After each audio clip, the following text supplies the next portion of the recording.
সকলকে স্বাগত জানাই ভৌতিক আসরের 15 নম্বর এপিসোডে। আমি দীপান্বিতা, আপনাদের সাথে সাউন্ড ও গ্রাফিক্সে রয়েছে রনি। আজকে থাকছে একটি বিশেষ গল্প। বেশি দেরি না করে শুরু করে দিচ্ছি আজকের আসল গল্পটা। মঙ্গল ও শনিবার মানেই ভৌতিক পরিবেশের ঘনঘটা। আজকের গল্পের নাম অলৌকিক। গ্রামের মানুষ বলে মৃত্যুর পরেও কিছু সম্পর্ক নাকি শেষ হয় না। কিছু মানুষ শ্মশান পেরিয়েও ফিরে আসে ভাত বেড়ে দিতে। ঘড়িতে তখন রাত 3টে ছুঁই ছুঁই। বৃষ্টির শব্দে টিনের চাল কাঁপছে। মাঝে মাঝে বিদ্যুতের আলোয় মুহূর্তের জন্য গোটা উঠোনটা সাদা হয়ে যাচ্ছে।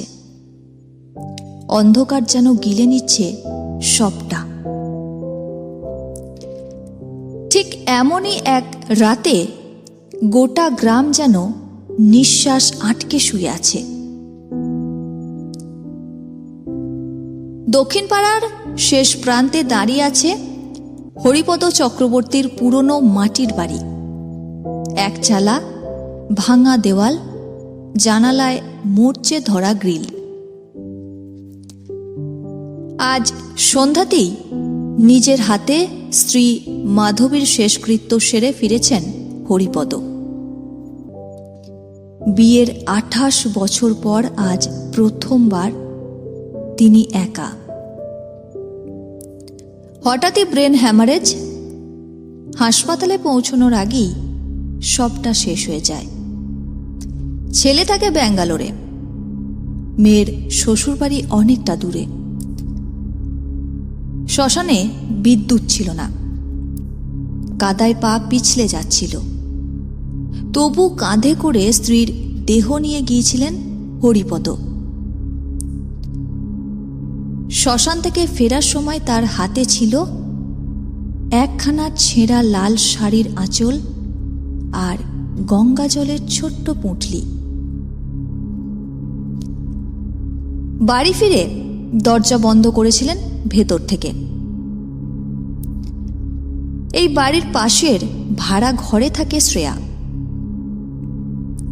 এই বছরই কলেজে উঠেছে সে। মাধবী কাকিমাই ওকে সবচেয়ে বেশি আগলে রাখতেন। খাবার দিতেন, রাত করে পড়লে খোঁজও নিতেন।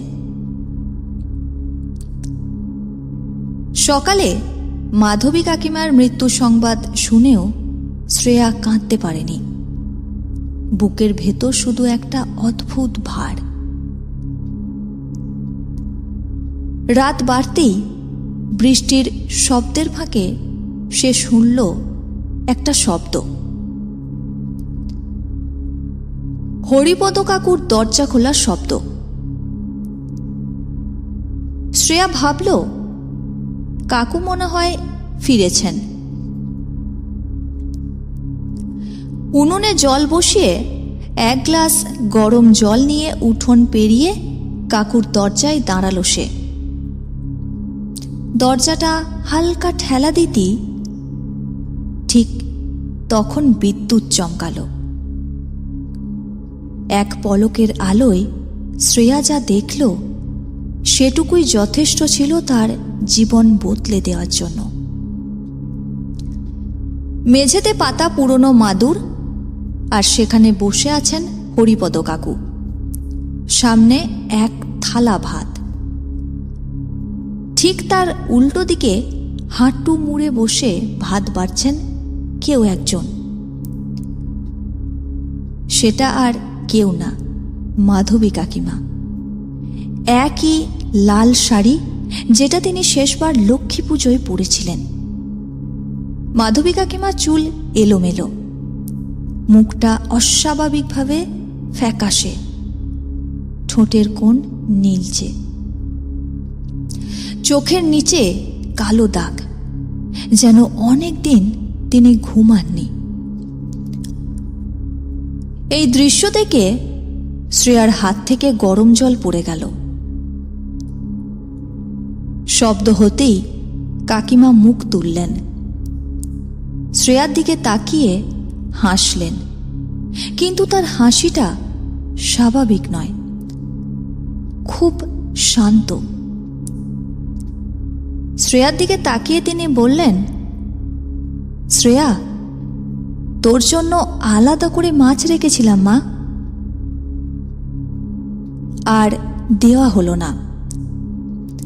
শ্রেয়ার গলা দিয়ে কোনো শব্দ বেরোলো না, পা যেন মাটিতে গেঁথে গেছে।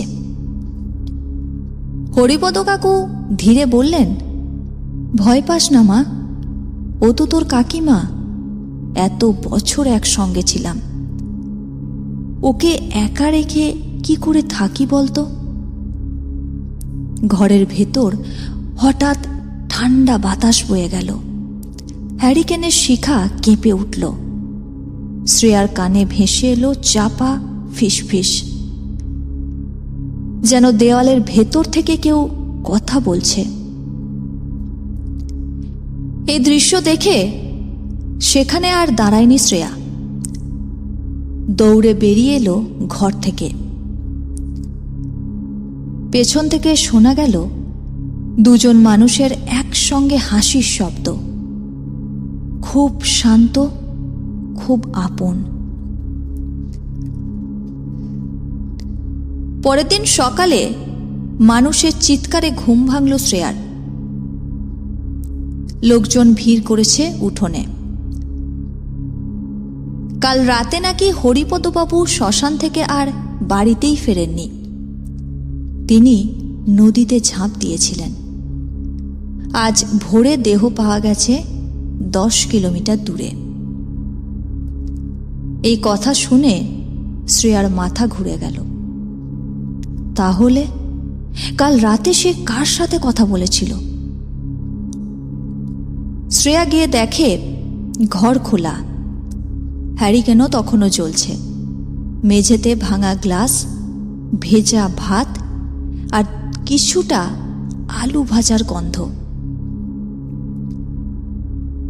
সেদিনই গ্রাম ছাড়ে শ্রেয়া, কিন্তু আজও বর্ষার রাতে গ্রামের লোকজন বলে হরিপদ চক্রবর্তীর ঘরে আলো জ্বলে এখনো। দুটো ছায়া মুখোমুখি বসে খেতে থাকে, আর কখনো কখনো মাটির বাড়ির পেছন দিকে থেকে ভেসে আসে একটা শব্দ, শ্রেয়া, খেয়ে নিস মা, মাছটা শুধু তোর জন্যই ভেজেছিলাম। শুনছিলেন ভৌতিক আসরের 15 নম্বর এপিসোড। মঙ্গল ও শনিবার মানেই ভৌতিক পরিবেশের ঘন ঘটা।